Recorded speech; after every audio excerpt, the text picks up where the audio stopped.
बड़ी की मात्रा। बच्चे को पढ़ाइए और समझाइए। बड़ी की मात्रा में अक्षर लगाकर पढ़ाया जा सकता है।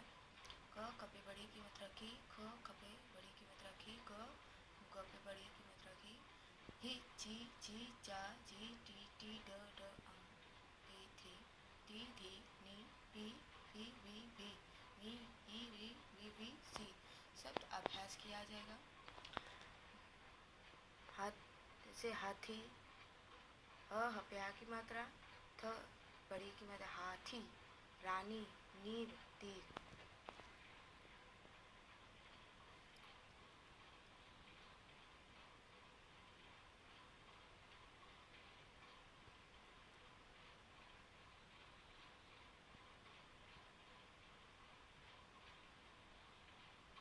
दो अक्षरों की माला, अंक लगा।